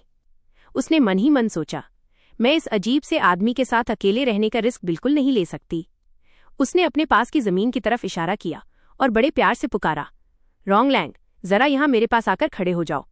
ये देखकर शिगेशु तो एकदम सन्न रह गया, उसे समझ ही नहीं आया कि वो क्या कहे। वो बस इतना ही कह पाया, आखिर इस सब का क्या मतलब है? दूसरी तरफ रोंग जिंगटिंग की तो जैसे लॉटरी लग गई हो। वो एकदम चौड़ा होकर अपनी कमर पर हाथ रखकर स्टाइल में खड़ा हो गया और बोला, देख लीजिए प्रिंसेस, मैं एकदम सही जगह पर खड़ा हो गया हूँ। फिर फीमेल लीड ने बस एक इशारे में सवाल पूछा और जवाब में रोंग जिंगटिंग ने सीधा मुद्दे की बात छेड़ दी, तो बताइए, आखिर एल्डेस्ट प्रिंसेस को हमसे क्या काम आन पड़ा है? और उस एक तांबे के सिक्के की भला क्या कहानी है जिसने आपको इतना परेशान कर रखा है? तभी शिगेशु ने खाने का डिब्बा खोला और बड़े सलीके से कहा, एल्डेस्ट प्रिंसेस ने ये कुछ खास पकवान भिजवाए हैं ताकि आप इनका स्वाद चख सकें। पर फीमेल लीड ने महज एक नजर डाली और नफरत भरे अंदाज में उसे ठुकरा दिया, मैं कभी भी खरगोश का मांस नहीं खाती और ये बात तो प्रिंसेस बहुत अच्छी तरह जानती हैं। रोंग जिंगटिंग को तो जैसे बहती गंगा में हाथ धोने का मौका मिल गया। उसने तुरंत शोर मचाते हुए सबको इकट्ठा कर लिया, जल्दी आओ, कोई चोर एल्डेस्ट प्रिंसेस के नाम का झूठा सहारा लेकर जबरदस्ती प्रिंस यू के मेंशन में घुस आया है। इसे 20 कोड़े लगाओ और फिर सीधा ले जाकर जेल में डाल दो। शिगेशु ने जैसे ही ये सुना, वो बुरी तरह घबरा गया और बोला, अरे अरे, जरा रुकिए काउंटी प्रिंसेस, मुझे गलत मत समझिए, मैं तो यहाँ बस आपको एक बहुत जरूरी खबर देने आया था जो मैंने खुद शियान वैंग को डिस्कस करते हुए सुनी थी। उसने बड़ी चालाकी से मेज पर एक मामूली सा तांबे का सिक्का रखा और मुस्कुराते हुए बोला, मैं इस महज एक सिक्के के बदले आपके साथ एक मुलाकात चाहता हूँ, और बदले में मैं आपको शैन वांग की हर एक प्लानिंग के बारे में सब कुछ बता दूंगा। उस तांबे के सिक्के को देखकर डुआन निंग का पूरा शरीर नफरत और डर के मारे थरथराने लगा। ये एहसास और ये जिल्लत उसके लिए बिल्कुल भी नई नहीं थी। वो एक फीकी हंसी के साथ बोली, अच्छा, तो तुम मुझे ये बताने आए हो कि शैन वांग की बुरी नज़र अब सन परिवार के उन फूलों पर है और वो उन्हें पाने के लिए किसी भी हद तक जा सकता है ना? शीगेशु को तो जैसे सांप सूंघ गया। उसने सपने में भी नहीं सोचा था कि फीमेल लीड को ये सब पहले से ही पता होगा। डुआन निंग ने गुस्से में उसकी तरफ इशारा किया और कड़क आवाज में कहा, रोंग लैंग, मुझे इस आदमी से सख्त नफरत है, इसे फौरन यहाँ से बाहर निकालो। रोंग जिंगटिंग ने भी आव देखा न ताव अपनी कमर पर हाथ रखा और उसे धक्के देकर बाहर निकालने के लिए तैयार हो गया। अपने कमरे की तरफ लौटते वक्त डुआन निंग के कानों में चुन क्याओ की फिक्रमंद बातें नहीं पड़ रही थीं, क्योंकि उसके दिमाग में तो बस उस तांबे के सिक्के से जुड़ी पिछले जन्म की कड़वी यादें ताज़ा हो गई थीं। उसे याद आया अपना पिछला जन्म, जब शीगेशु उसके माता पिता के सामने खड़ा होकर बड़ी बेशर्मी से कह रहा था, ससुर जी, सास जी, ये रही मेरी तरफ से आपकी बेटी के लिए शादी की सौगात। उस वक्त की डुआन निंग फूट फूट कर रो रही थी और उसने चीखते हुए पूछा था, तुम आखिर मुझे इस कदर जलील कैसे कर सकते हो? तब प्रिंस यू अपनी बेटी के सम्मान के लिए ढाल बनकर खड़े हो गए थे और बोले थे, मुझमें अभी इतनी खुददारी और हिम्मत बाकी है कि मैं अपनी बेटी को इस तरह कौड़ियों के भाव किसी को नहीं बेचूंगा। लेकिन शीगेशु के चेहरे पर एक शैतानी मुस्कान आ गई और वो जहरीले अंदाज में बोला, ठीक है, जैसा आप चाहें, पर याद रखिएगा, जब आपको देश निकाला दिया जाएगा और आप लोग बदहाली में सड़कों पर होंगे, तब यही लाडली बेटी रास्ते के मामूली सिपाहियों के हाथों बिकेगी। तब आपको मेरा ये ऑफर और ये रिश्ता बहुत याद आएगा। ये खौफनाक मंजर सुनकर प्रिंस यू की पत्नी बुरी तरह घबरा गई और चिल्लाकर बोली, नहीं, मैं ये सिक्का स्वीकार करती हूँ। कम से कम 10th प्रिंस इस मुसीबत की घड़ी में हमें सहारा तो दे रहे हैं, चाहे वो सिर्फ एक मामूली तांबे का सिक्का ही क्यों ना हो। उस समय यू वैंगफे की आंखों से आंसू बह रहे थे और उसने सिसकते हुए कहा, मैं ये सौगात स्वीकार करती हूँ, बस मेरी इतनी ही विनती है कि 10th प्रिंस मेरी बेटी का ख्याल रखें। शीगेशु ने बड़े ही भरोसे के साथ जवाब दिया कि वो बचपन से ही अपनी माँ के साथ रहा है और वो घर वापस जाकर उन दोनों का बहुत अच्छी तरह से ख्याल रखेगा। तभी चुन क्याओ की आवाज ने फीमेल लीड को उन कड़वी यादों से खींचकर वापस आज की हकीकत में ला खड़ा किया। मिस, क्या अब हम आगे नहीं चलेंगे? उसने धीरे से पूछा। डोंगिए ने बताया कि मिस्टर यून बस थोड़ा ही आगे हैं, जिस पर उसने मुस्कुराते हुए सवाल किया, तो क्या वो वाकई में वहां कुछ ढूंढ रहे हैं? चुन क्याओ ने हैरानी जताते हुए कहा कि हमारी मिस तो वाकई में एकदम अंतर्यामी है, उन्हें सब पहले से ही पता चल जाता है। ढलते सूरज की सुनहरी रोशनी उस पर पड़ रही थी जब उसने पूछा, क्या ऑक्शन इवेंट के इनविटेशन कार्ड्स तैयार हो गए हैं? चुन क्याओ ने जवाब दिया कि सब कुछ रेडी है, तो क्या एक इनविटेशन मिस्टर यून को भी भिजवा दें? उसने कहा, ये कार्ड मुझे दे दो और तुम जरा साइड में जाकर पहरा दो। फिर उसने एक कातिलाना अंदाज में अपनी आंख मारी और कहा, बस ध्यान रखना कि हमारे बीच में कोई तीसरा कबाब में हड्डी न बने। अब जरा यहाँ ध्यान दीजिए, हमारे हार्टथ्रोब यू किनली साहब पागलों की तरह उस फूल को ढूंढने में लगे हुए हैं। वो ढूंढते ढूंढते जैसे ही एक कदम पीछे हटे, सीधे किसी से जा टकराए। एक हल्की सी चीख सुनाई दी और जैसे ही वो घबराकर पलटे, हमारी फीमेल लीड एकदम फिल्मी अंदाज में सीधा उनकी बाहों में जा गिरी। ओहो, मिस्टर यून आखिर ऐसी क्या चीज ढूंढ रहे हैं जो आप दुनिया जहान की सुध बुध ही भूल गए? उसने मजे लेते हुए उन्हें अपनी ओर खींचा, यहाँ तक कि वो पूरी तरह उसके करीब आ गए। बेचारे यू किनली तो हकलाने लगे और अपनी नजरें चुराते हुए बोले, काउंटी प्रिंसेस, कृपया अपनी गरिमा का ध्यान रखें। मैं यहाँ कुछ नहीं ढूंढ रहा हूँ। उसने थोड़ी ऊंची आवाज में चुटकी लेते हुए कहा, अच्छा, ऐसा है क्या? और तभी उसने अपनी आस्तीन से वही प्यारा सा फूल निकाला और कहा, तो फिर इसे बेकार समझकर फेंक देते हैं। ये कहते ही उसने वो फूल दूर उछाल दिया। ये देखते ही यूं किनली की जान हलक में आ गई। वो जोर से चिल्लाया, नहीं, ऐसा मत करो, और उस फूल को बचाने के लिए पागलों की तरह नीचे की तरफ लपका। यूं किनली पागलों की तरह उस फूल को बचाने के चक्कर में सीधा फूलों की क्यारी में ही कूद पड़ा। पर जैसे ही उसे एहसास हुआ कि उसने जोश में अपना सारा होश खो दिया है और उसकी गरिमा दांव पर लग गई है, वो एकदम सकपका गया। हमारी फीमेल लीड तो ये नज़ारा देखकर अपनी हंसी रोक ही नहीं पाई और जोर जोर से खिलखिलाने लगी। अब हाथ में वो नन्हा सा फूल थामे यू किनली बस झेपते हुए इतना ही कह पाया, काउंटी प्रिंसेस, आप तो वाकई में अब हद कर रही हैं। अपनी आंखों से हंसी के आंसू पोंछते हुए उसने मजे लेते हुए पूछा, अरे भाई, आखिर सिर्फ एक मामूली सा फूल ही तो है, पर क्या ये मिस्टर यून के लिए इतना ज्यादा कीमती है? कमाल है, इसके लिए आपने मुझसे झूठ बोला और ये सब बहाने बनाकर वापस यहाँ तक चले आए ताकि इसे फिर से पा सके। यूं किनली के पास इस बात का कोई जवाब नहीं था और वो खामोश खड़ा रहा। तभी अचानक उसकी नज़र नीचे गई और वो एकदम से चिल्लाई, ओहो, आपके जूते तो बिल्कुल गंदे हो गए हैं। और इससे पहले कि वो कुछ समझ पाता, वो उसे साफ करने के इरादे से नीचे झुक गई। घबराहट के मारे यू किनली लगातार 2 कदम पीछे हट गया, पर वो मुस्कुराते हुए बोली, अरे, अब छिपने और बचने की कोशिश क्यों कर रहे हो? याद रखना, तुम अब मुझसे बचकर कहीं नहीं जा सकते। उसने बड़े ही कातिलाना अंदाज में उसे थोड़ा और छेड़ा और अपनी बातों से उसे पसीने पसीने कर दिया। फिर सीधा खड़े होकर उसकी आंखों में आंखें डालकर पूछा, सच बताइए मिस्टर योन, क्या आपका दिल अब जोरों से धड़कने लगा है? अब चलते हैं दूसरी तरफ, यानी शानवांग के महल में, जहां गुस्से के मारे चाय के प्याले जमीन पर पटके जा रहे थे। शानवांग जोर से दहाड़ा, ये तो बिल्कुल हद हो गई। प्रिंस यू के परिवार की वो कल की आई छोकरी, उसने शहर के हर छोटे बड़े रईस और खानदानी रईसों को ऑक्शन का इनविटेशन कार्ड भेज दिया, पर मुझे भूल गई। उसने सबको न्योता दिया सिवाय मेरे। बगल में बैठी उसकी चालाक रखैल ने उसे टोकते हुए याद दिलाया, महाराज, जरा ठंडे दिमाग से सोचिए, अगर ये डील वाकई में इतनी ही फायदे की है तो वो इसे इस तरह सबके बीच क्यों बांट रहे हैं? कहीं इसमें कोई बड़ी साजिश तो नहीं छुपी? पर शानवांग को तो बस अपनी बेइज्जती ही नजर आ रही थी। उसने कहा, साजिश हो या ना हो, पर उस लड़की ने मुझे इस मुनाफे से दूर रखने की जुर्रत कैसे की? ये सब मुझे इस बड़े खेल से बाहर रखने की चाल है और मुझे ये बिल्कुल मंजूर नहीं है। तब उस औरत ने मुस्कुराते हुए उसे तसल्ली दी, महाराज, आप इतना क्यों फिक्र कर रहे हैं? भूलिए मत, प्रिंस यू के मेंशन में हमारी अपनी एक बहुत ही खास मोहरी पहले से ही मौजूद है। शानवांग ने पलटकर उसे देखा। उसे तुरंत याद आया कि कैसे उसने ही उस दासी को अपनी गंदी साजिश का हिस्सा बनाकर प्रिंस यू के बिस्तर तक पहुंचाया था, ताकि वो वहां पल पल की जासूसी कर सके। अब कहानी में मोड़ आता है सीधा प्रिंस यू के मेंशन के अंदर, जहां वो जासूस दासी दबे पांव स्टडी रूम में घुसकर वही कीमती इनविटेशन कार्ड ढूंढ रही थी। जैसे ही उसे वो कार्ड मिल गया, तभी अचानक पीछे से चुन क्याओ की तेज और कड़क आवाज गूंजी, कौन है वहां? पकड़े जाने के डर से उस दासी के हाथ पांव फूल गए। उसने फौरन अपनी आंखें बंद कर लीं, हाथ पैर हवा में लहराए और जमीन पर ऐसे गिर गई जैसे उसे कोई दौरा पड़ा हो या वो अचानक बेहोश हो गई हो। शानवांग, आप यहाँ क्या कर रहे हैं? उसने हैरानी से पूछा, पर शानवांग ने तो जैसे ठान रखी थी कि उसे परेशान करना ही है। उसने जानबूझकर उससे टकराते हुए कहा, क्यों, तुम नहीं चाहती थी कि मैं यहाँ आऊं?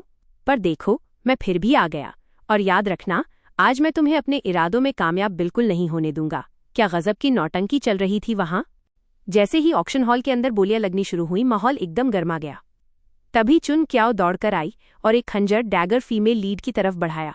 उसने बताया कि यिन कंट्री के बंधक हॉस्टेज शीगेशु ने एक इनविटेशन कार्ड के बदले इसे गिरवी रखा है। उस खंजर को हाथ में थामे फीमेल लीड गहरी यादों में खो गई। उसने सपने में भी नहीं सोचा था कि ये चीज कभी उसके पास इस तरह वापस आएगी। चुन क्याओ को थोड़ा अजीब लगा और उसने पूछा, मिस, क्या आपने इसे पहले कभी देखा है? फीमेल लीड ने ठंडी आह भरते हुए कहा, सिर्फ देखा ही नहीं है बल्कि इसे इस्तेमाल भी किया है। मुझे अच्छी तरह पता है कि जब ये खाल को चीरता है तो कितना भयानक दर्द होता है। उधर ऑक्शन हॉल के अंदर शानवांग को बाकी लोगों की धीमी बोलियों से सख्त चिढ़ हो रही थी। उसने आव देखा न ताव, सीधा 2000 की भारी भरकम बोली लगा दी। पूरे हॉल में सन्नाटा छा गया और लोग सन्न रह गए। तभी यूं किनली ने बड़े ही रिलैक्स्ड अंदाज में अपनी चाय का घूंट लिया और शांति से इशारा किया, बोली बढ़ाओ। बस फिर क्या था, किसी ने तुरंत 2001 की बोली लगा दी।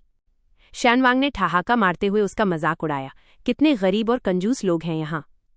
लो, मैं इसे सीधा 3000 करता हूँ। पर जैसे ही उसने 3000 बोला, उस अनजान शख्स ने फिर से महज 1 रुपया बढ़ाकर 3001 की बोली लगा दी। अब शानवांग चाहे कितनी भी बड़ी बोली लगाए, वो बंदा हर बार बस 1 रुपया ऊपर बोल देता था। सच कहूं तो अगर कोई ये कहे कि वो बंदा जानबूझकर चिढ़ाने वाला कोई टोशिल नहीं है तो कोई यकीन भी न करे। शानवांग का गुस्सा अब 7वें आसमान पर पहुंच गया था। उसे पक्का यकीन हो गया कि कोई जानबूझकर उसकी इज्जत का तमाशा बना रहा है। इसकी हिम्मत कैसे हुई? जाओ और सीधा 5000 की बोली लगा दो, उसने दहाड़ते हुए कहा। लेकिन अभी उसके मैनेजर ने मुंह खोला भी नहीं था कि सामने वाले ने खुद ही 5000 की आवाज लगा दी। शानवांग गुस्से में अपने दांत पीसने लगा और चिल्लाया, कौन है? आखिर कौन है वो जो मेरे सामने खड़ा होकर मुझसे टक्कर लेने की हिम्मत कर रहा है? चुन क्याओ ने आकर बताया कि वो वीआईपी बॉक्स काले पर्दों से पूरी तरह ढका हुआ है, इसलिए बाहर से कुछ भी नजर नहीं आ रहा है कि अंदर आखिर कौन बैठा है। सर, मैंने अभी अभी एक आदमी को तेजी से वीआईपी बॉक्स के अंदर जाते देखा है। वो बिल्कुल दुअननिंग काउंटी प्रिंसेस के करीब रहने वाले उस शख्स जैसा लग रहा था। ये सुनते ही यूं किनली ने अपने हाथ में पकड़े हुए उस फूलों वाले खुशबूदार पाउच को और भी कसकर पकड़ लिया। उसके चेहरे पर साफ दिख रहा था कि मामला अब सिर्फ पैसों का नहीं बल्कि साख और थोड़ी जलन का भी है। उसने बिना सोचे समझे सीधा दहाड़ते हुए 10,000 की भारी भरकम बोली लगा दी। ये सब देखकर डुआन निंग का तो जैसे दिमाग ही घूम गया। उसकी भौहें आपस में सिकुड़ गईं कि आखिर ये सब हो क्या रहा है। तभी चुनक्याओ हांफते हुए पहुंची और उसने असली राज खोला कि दूसरे बॉक्स में कोई और नहीं बल्कि रोंगडोंग बैठा है। डुआन निंग ने गुस्से में अपने हाथ की मुट्ठियां भींच लीं। इन लोगों को आखिर क्या हो गया है? क्या इन्हें लड़ने के लिए यही वक्त मिला था? ये यहाँ कलेश करने आए हैं या बिजनेस करने? चुनक्याओ तुरंत यूं किनली के बॉक्स की तरफ दौड़ी और उन्हें समझाने की कोशिश की। मिस्टर प्लीज जरा ठंडा दिमाग रखिए और शांत हो जाइए। इस पर यूं किनली ने बड़े ही अजीब अंदाज में जवाब दिया, मैं तो बिल्कुल शांत हूं। बेचारी चुनक्याओ तो एकदम सकपका गई और उसने चुटकी लेते हुए कहा, अगर आप इतने ही शांत हैं तो कम से कम ये बोली लगाने वाला बोर्ड तो नीचे रख दीजिए। साफ दिख रहा है कि आप अंदर ही अंदर जल रहे हैं। उधर शियान वैंग जो पैसों की पोटली थामे बैठा था, वो इस जबरदस्त जंग के खत्म होने का इंतजार ही कर रहा था। वहां मौजूद लोगों ने रोंग जिंगटिंग को भी टोकना चाहा कि कहीं वो काउंटी प्रिंसेस को नाराज न कर दे, पर उसने तो साफ कह दिया, अरे भाई, ताली कभी एक हाथ से नहीं बजती। जैसे ही उसे इशारा मिला कि बाकी दोनों अब शांत हो गए हैं, शियान वैंग को लगा कि अब चौका मारने का सही टाइम है। उसने जोश में आकर 10,100 की फाइनल बोली लगा दी ताकि वो डुआन निंग को नीचा दिखा सके। जब डुआन निंग ने सुना कि शियान वांग ने इतनी मोटी रकम में वो चीज खरीदी है तो उसके चेहरे पर एक शातिर मुस्कान आ गई। उसने ठंडे लहजे में कहा, शियान वांग ने वाकई मेरी उम्मीदों पर पानी नहीं फेरा, वो बिल्कुल वैसे ही निकले जैसा मैंने सोचा था। तभी अचानक वहां एक बंद स्क्रॉल लाया गया। फीमेल लीड ने उस पुराने से दिखने वाले स्क्रॉल की तरफ देखा जो उसे काफी जाना पहचाना सा लग रहा था, लेकिन जैसे ही उसने उसे खोलकर देखा, उसके अंदर लिखे अक्षर इतने धुंधले हो चुके थे कि कुछ भी साफ साफ समझ नहीं आ रहा था। उधर ऑक्शन हॉल के बाहर खड़ा शिगेशु जोर जोर से हंस रहा था और मजे लेते हुए बोला, महज एक औरत के लिए लोग इस हद तक जलने भुनने लगे हैं और एक दूसरे के खून के प्यासे हो रहे हैं। ये तमाशा देखना वाकई में बहुत मजेदार है। पास खड़ा गार्ड मन ही मन सोच रहा था कि भाई, ये सब तो ठीक है, पर असल बात तो ये है कि आपके पास तो फूटी कौड़ी भी नहीं है, इसलिए अब अंगूर खट्टे लग रहे हैं और आप यहाँ बैठकर ज्ञान बांट रहे हैं। जब उसने देखा कि फीमेल लीड यूं किनली को देखकर मुस्कुरा रही है तो शिगेशु खुद से बुदबुदाया, बाहर वालों को भले ही लगे कि इस वक्त यूं किनली का पलड़ा भारी है, पर क्या कोई ये जानता है कि उसकी कमर पर जो खंजर लटका है वो असल में मेरा है? गार्ड ने बड़ी मासूमियत से पूछा, 10th प्रिंस, क्या आपको वाकई डुआन निंग काउंटी प्रिंसेस पसंद नहीं है? शिगेशु ने तुरंत बात काटते हुए कहा, अरे भाई, मैंने ये कहा था कि मुझे खूबसूरत औरतें पसंद नहीं हैं। गार्ड ने पुरानी बात याद दिलाई, पर सरकार, आपने तो ये भी कहा था कि काउंटी प्रिंसेस बिल्कुल वैंग फ्यूरन की तरह हैं, जिनका सिर्फ चेहरा ही देखने लायक है पर दिमाग में रत्ती भर भी अक्ल नहीं है। ये सुनते ही शिगेशु के तेवर एकदम बदल गए और वो कड़क आवाज में बोला, खबरदार, दोबारा मेरी माँ का नाम मत लेना। लगता है उसे पहचानने में मुझसे बहुत बड़ी चूक हो गई थी। उसने आगे कहा, डुआन निंग की खूबसूरती तो उसके शातिर दिमाग और उसकी खतरनाक प्लानिंग के सामने कुछ भी नहीं है। तुम जरा ध्यान से देखो, वो भले ही यूं किनली की तरफ देख रही है, पर उसकी आंखों में उसके लिए कोई प्यार या लगाव नहीं है। मेरी माँ ने तो अपनी पूरी जिंदगी बस मेरे पिता की राह देखते देखते बिता दी, पर डुआन निंग के चेहरे पर सिर्फ और सिर्फ अपने बड़े बड़े सपनों को पूरा करने का जुनून है। उसे किसी मर्द की कोई परवाह नहीं है। शिगेशु ने एक टेढ़ी मुस्कान के साथ कहा, मामला बहुत दिलचस्प होता जा रहा है। उसे देखकर तो ऐसा लग रहा था जैसे उसे खुद को तकलीफ पहुंचाने में ही एक अलग किस्म का सुकून मिलता हो। अब जरा नजर डालते हैं शियान वैंग के महल पर, जहां वो अपनी बेगमों के बीच बैठकर बड़ी बड़ी बातें कर रहा था। वो पूरे रौब के साथ कह रहा था, बस थोड़े दिन रुक जाओ, एक बार जब मैं इस शहर का सबसे अमीर आदमी बन जाऊंगा तब मैं उस डुआन निंग को तुम्हारी मामूली नौकरानी बना दूंगा। वो तुम्हारे लिए चाय पानी लाएगी और तुम्हारे हाथ पैर दबाया करेगी। अभी उसकी ये बड़ी बड़ी बातें खत्म भी नहीं हुई थीं कि तभी एक नौकर पागलों की तरह अंदर भागा हुआ आया और चिल्लाया, महाराज, बहुत बड़ा अनर्थ हो गया है। फूलों की नर्सरी से बहुत ही बुरी खबर आई है, सब कुछ बर्बाद हो गया है। युवांगफू के अंदर नूजू की मुलाकात अचानक वीन यांग से हो जाती है और वो रुककर बड़े मजे से पूछती है, क्या आपने सुना कि फूलों के दाम जमीन पर गिर गए हैं? यिनयांग ने खुद को बहुत संभालने की कोशिश की और ऊपर से शांत दिखने का नाटक करते हुए बोली, दाम गिर गए तो क्या हुआ? बाजार का तो दस्तूर ही यही है, रेट ऊपर नीचे होते रहते हैं। अच्छा ही हुआ कि दाम कम हो गए, अब मैं और भी ज्यादा माल खरीद पाऊंगी। नूजू ने बड़े ही मासूम अंदाज में फिर से कुरेदा, यिनयांग, आप इतनी घबरा क्यों रही हैं? जैसे ही उसने देखा कि वेनयांग का शरीर डर के मारे थोड़ा अकड़ गया है, तो वह उसके और करीब गई और एक शरारती मुस्कुराहट के साथ धीरे से फुसफुसाते हुए बोली, वेनयांग, बिल्कुल फिक्र मत कीजिए, मैं यह राज किसी को नहीं बताऊंगी। इतना कहकर वो वहां से धीरे धीरे मुस्कुराते हुए निकल गई, जबकि वेनयांग वहीं जड़ होकर खड़ी रह गई। उसे काफी देर बाद ये एहसास हुआ कि कहीं न कहीं कोई बहुत बड़ी गड़बड़ हो गई है। फिर नज़ारा बदला और आवाज आई, यू लैंग, इस तरह से पानी पीने का जो अंदाज है, क्या वो तुम्हारे बस की बात है? तभी आधी बेहोशी की हालत से जागते हुए यू क्यूएनएली ने खुद को एक बिल्कुल अजनबी कमरे में पाया। जैसे ही उसने नूजू को ये पूछते सुना कि क्या तुम जाग गए हो, वो हड़बड़ाकर उठ बैठा और घबराहट में पूछा, मैं यहाँ इस जगह कैसे आ पहुंचा? नूजू ने धीरे से बिस्तर का पर्दा हटाया और बड़े प्यार से कहा, तुम्हें खुद अंदाजा नहीं है कि तुम्हें कितना तेज बुखार था। तुम तो सीधा पालकी में ही बेहोश हो गए थे। हालात ही कुछ ऐसे थे कि मेरे पास कोई और रास्ता नहीं बचा था, इसलिए मुझे तुम्हें मजबूरी में अपने ही घर लाना पड़ा। यूं क्यूएनएली को अपनी साख की चिंता सताने लगी और उसने फौरन कहा, मुझे यहाँ नहीं रुकना चाहिए, मैं किसी गेस्ट रूम में चला जाता हूँ। उसकी इस घबराहट को देख नूजू ने मजाक के मूड में कहा, यूं शियानशेंग, आप मेरे पर्सनल बेडरूम में पिछले पूरे 12 घंटों से चैन की नींद सो रहे हैं। अब इस वक्त शरीफ बनने और लोकलाज की बातें करने में क्या थोड़ी ज्यादा देर नहीं हो गई? ये सुनकर यूं क्यूएनएली एकदम सन्न रह गया। उसे समझ आ गया कि अब तो समाज की नज़रों में बात पक्की ही समझी जाएगी। अब जब बात यहाँ तक आ ही गई थी तो इसे सच मान लेना ही बेहतर था। नूजू ने चाय का कप उठाया और उसे बड़े आराम से फूंक मारकर ठंडा करने लगी। फिर वो तंज कसते हुए बोली, शियानशेंग, आपका शरीर इतना नाजुक और कोमल है कि आपको तो अब अपने लिए एक ऐसी पत्नी ढूंढ लेनी चाहिए जो दिन रात आपकी खूब सेवा और देखभाल कर सके। यू क्यूएनएली बेचारा काफी देर से उस चाय के कप को टकटकी लगाकर देख रहा था और आखिर में उसने पूछ ही लिया, ये जो तुम चाय ठंडी कर रही हो, क्या ये मेरे पीने के लिए नहीं है? क्या मिस्टर यून को प्यास लगी है? क्या आप पानी पीना चाहते हैं? यून छिंगली ने मन ही मन सोचा, भाई, क्या ये भी कोई पूछने की बात है? ये तो कॉमन सेंस है ना। उसने बस अपना सिर नीचे झुकाया और हल्के से हाँ में सिर हिला दिया। फीमेल लीड ने खुद चाय का एक घूंट लिया, यून छिंगली के कंधों को कसकर पकड़ा और अचानक उसके होठों के करीब आ गई। और फिर उसने वो चाय सीधे उसके मुंह में ट्रांसफर कर दी। सच में इस तरह पिलाई गई चाय का मजा और स्वाद ही कुछ और था। यह अचानक हुआ हमला देखकर यून छिंगली की आंखें तो फटी की फटी रह गईं। वो एकदम शॉक में था। उसके गले की नसें हिली और उसने घूंट निगल लिया।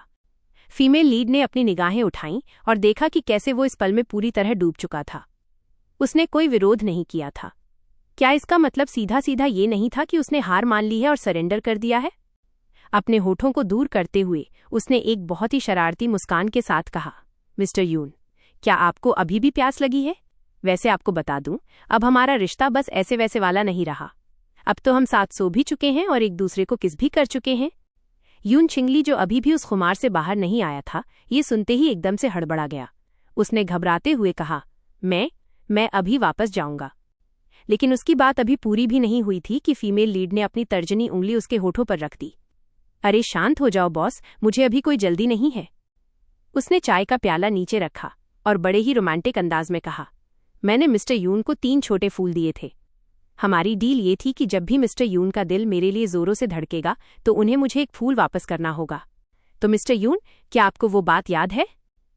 यून छिंगली का चेहरा अब तक शर्म से टमाटर की तरह लाल हो चुका था। उसके मुंह से एक भी शब्द नहीं निकल रहा था। फीमेल लीड ने अपनी उंगलियों को बहुत ही कोमलता से उसके सीने पर, ठीक उसके दिल के पास फिराया।